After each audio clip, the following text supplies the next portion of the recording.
La ONU en Uruguay. Agenda de Desarrollo Sostenible. Un podcast de ONU para medios públicos UI.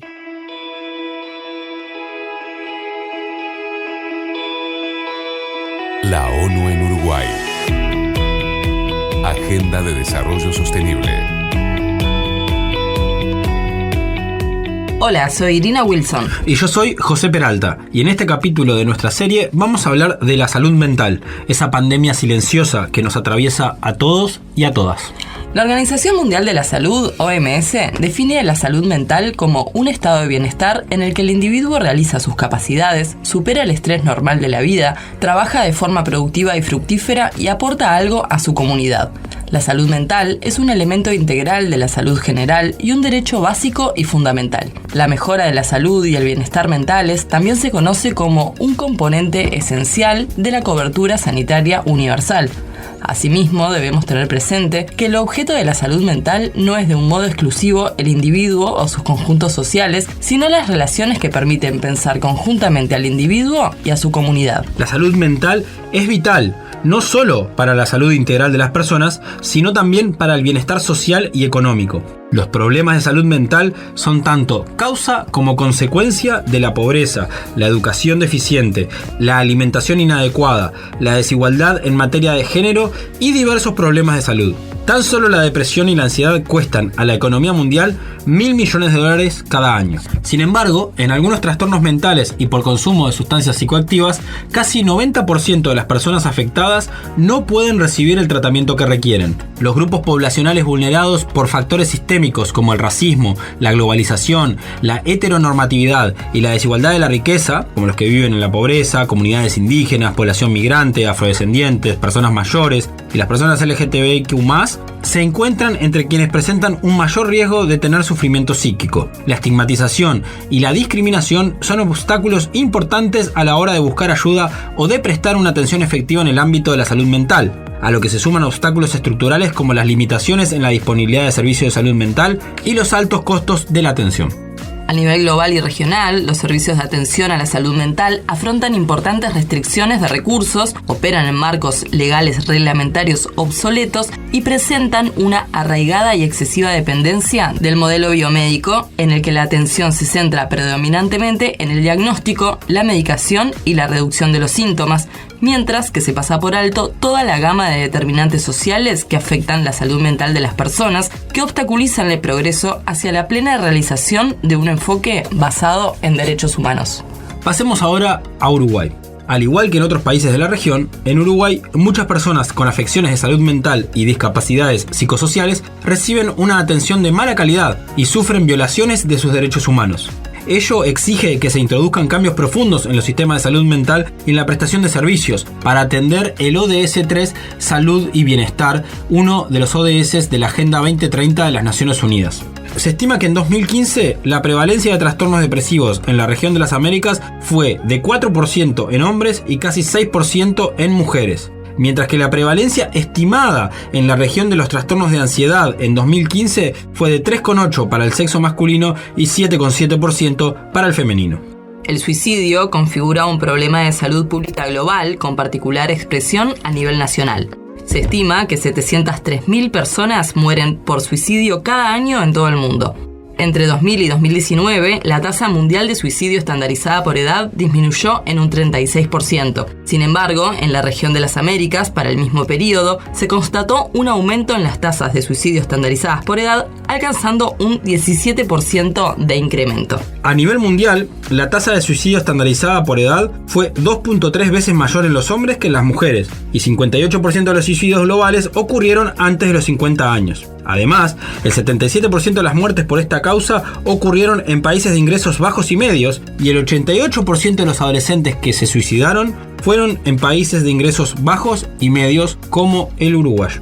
En Uruguay, la elevada tasa de mortalidad por suicidios ha sido motivo de preocupación en las últimas décadas, con una acentuación en la tendencia ascendente en los últimos años. Pasó de 16,19 por 100.000 habitantes en 2010 a 21,39 por 100.000 habitantes en 2021, evidenciando los efectos de la pandemia y las dificultades de las políticas públicas en construir una respuesta efectiva a un conjunto de problemáticas en el campo de la salud mental. En el 2017 se aprobó en Uruguay la Ley de Salud Mental, un hecho histórico que actualizó la normativa nacional vigente hasta el momento, que databa de 1936. Y esta nueva normativa tiene una perspectiva de protección de los derechos humanos, reafirmando el compromiso del Estado de trabajar para lograr una mejora de la calidad de vida de las personas con problemas de salud mental, así como de sus familiares y de todas las personas de su entorno. En el avance de la implementación de dicha ley, se aprobó en 2020 el Plan Nacional de Salud Mental, que irá desde ese año hasta el 2027.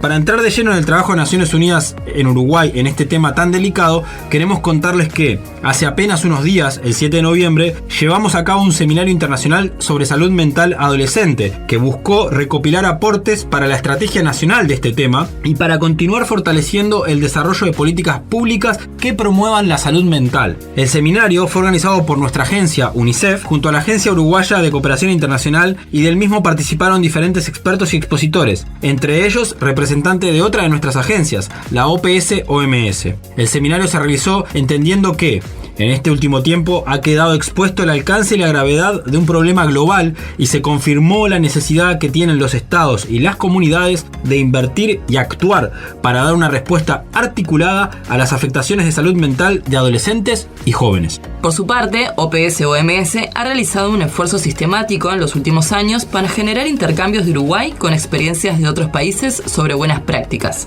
Servicios de salud mental de base comunitaria que están centrados en la persona, orientados a la recuperación y se adhieren a las normas de los derechos humanos. En muchos casos, las buenas prácticas y los servicios de salud mental basados en la comunidad tienen unos costos de prestación de servicio menores que los servicios convencionales, asilares o de hospitales monovalentes. Se requieren cambios importantes de articulación gubernamental intersectorial para apoyar el acceso a la educación, el empleo, la vivienda, la alimentación y las prestaciones sociales de las personas con afecciones mentales y discapacidades psicosociales. Es esencial ampliar las redes de servicios de salud mental integrados y basados en la comunidad para lograr los cambios que se exigen en la Convención sobre los Derechos de las Personas con Discapacidad. Estos ejes han inspirado las acciones desarrolladas por el Sistema de Naciones Unidas en el marco de la Ley 19.529 de Salud Mental y el Plan Nacional de Salud Mental que les hablábamos hace un ratito.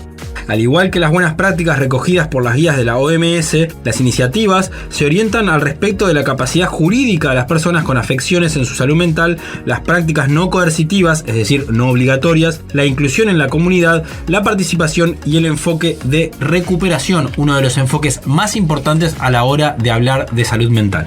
Las redes de dispositivos de atención basados en un modelo comunitario de abordaje de la salud mental requieren un compromiso político robusto y sostenido con la reforma del sistema de atención de la salud mental a lo largo de años, a fin de adoptar un enfoque basado en los derechos humanos y la recuperación. Estamos hablando acá, Irina, de una política de Estado que debería trascender al periodo normal de gobierno. Quiere decir que varios gobiernos deberían trabajar en estas políticas de salud mental. Así es, José. El Plan Nacional de Salud Mental presentado a inicios de 2020 se orienta en ese sentido y convoca a concretar sus propuestas. Esto solo será posible con medidas y cambios específicos necesarios en materia de políticas y estrategias de salud mental, transformación en la prestación de servicios, financiación adecuada, desarrollo de la fuerza de trabajo profesional y de apoyo capacitada en el nuevo paradigma comunitario, centrado en las personas y los derechos humanos, intervenciones psicosociales y psicológicas, acceso a fármacos de calidad, sistemas de información y participación de la sociedad civil y la comunidad y las investigaciones para monitoreo y generación de conocimiento. Un enfoque de promoción y atención de salud mental centrado en la persona, orientado a la recuperación y basado en los derechos, exige cambiar y ampliar las mentalidades actuales, corregir las actitudes estigmatizadoras y eliminar las prácticas coercitivas o a la fuerza, que significa lo mismo. Cambiar las actitudes negativas y las prácticas discriminatorias es esencial, no solo en el marco de los entornos de salud y asistencia social, sino también dentro de la comunidad en su conjunto. Esto quiere decir las personas con las que tienen que vincularse las personas que tienen problemas de salud mental.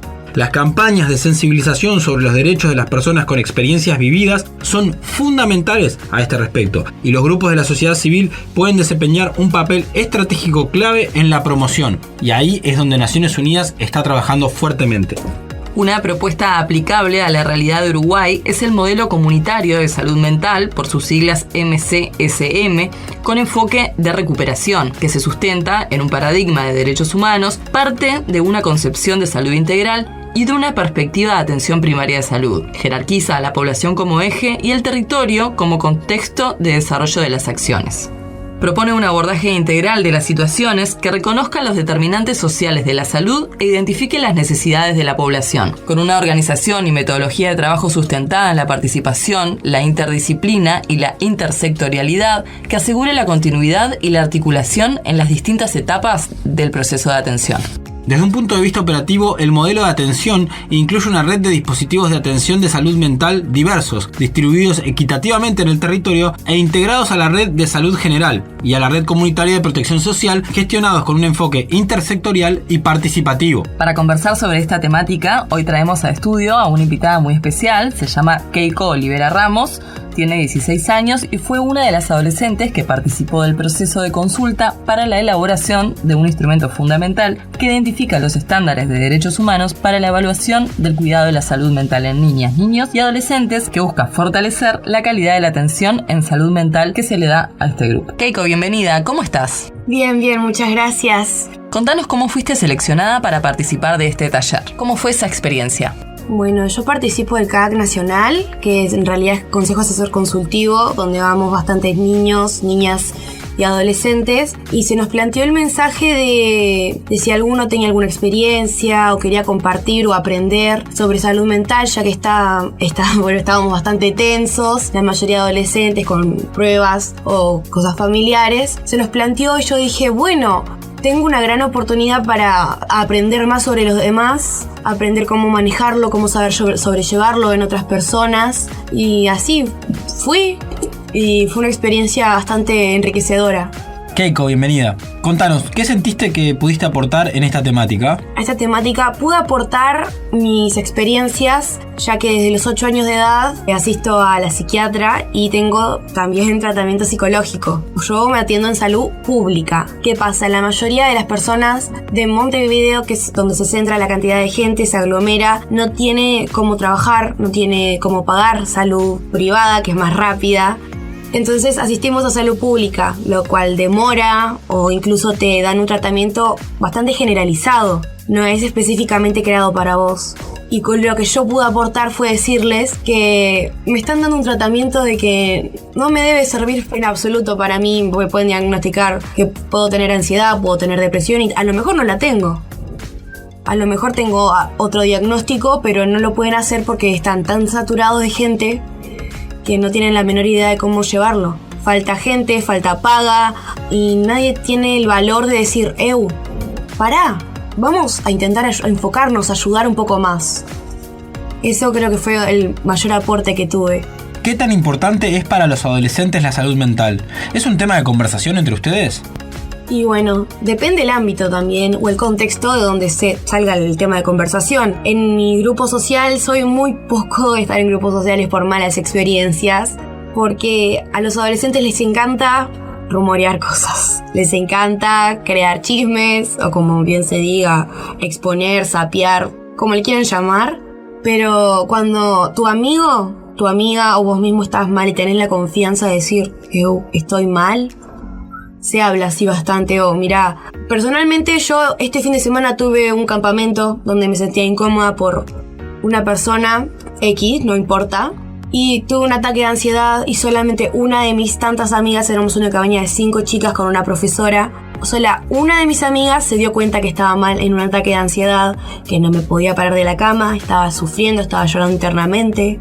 Y empezamos a hablar. Dentro de poco tiempo estaban todos mis compañeros, bueno, todos no, a la mayoría, con los que me llevo bien, ayudándome, preguntándome, dando sus opiniones o sus propias experiencias. Normalmente en los recreos o tiempo que tenemos a solas, en la rambla, siempre sale algún tema de, che, mirá, me siento incómodo con esto. Creo que necesito tener este tipo de atención, tengo que entrar en terapia para superar algún trauma, porque los traumas básicamente van desde la niñez, desde que nacemos, empiezan generando y hay ciclos que no cierran, y si no cierran no nos podemos abrir las demás puertas, y si no abres una puerta, bueno, abrimos una ventana, pero a lo mejor no entramos en esa ventana.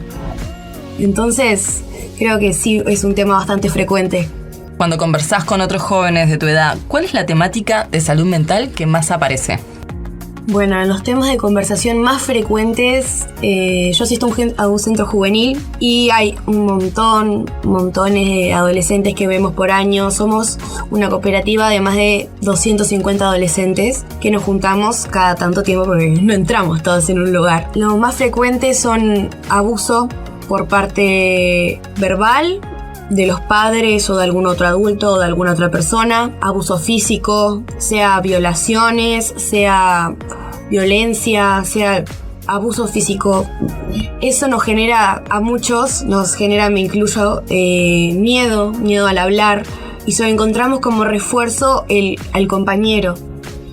El tema que más se habla es, creo que tengo ansiedad, no puedo estar quieto, no puedo hablar, me siento callado, todo el tiempo necesito estar moviendo alguna parte de mi cuerpo. El otro día tuve un ataque de pánico y nadie se dio cuenta, me trataron que estaba llorando para no estar en un parcial, o esas historias. Y es básicamente lo que se habla, es abuso, ataques de pánico, ansiedad y miedo. Keiko, muchas gracias por venir y por participar en este podcast y aportar desde tu mirada un granito de arena al trabajo de lo que hace Naciones Unidas en Uruguay. De nada, un placer. Gracias por acompañarnos. Los esperamos en el próximo capítulo para seguir conociendo el trabajo de Naciones Unidas en Uruguay.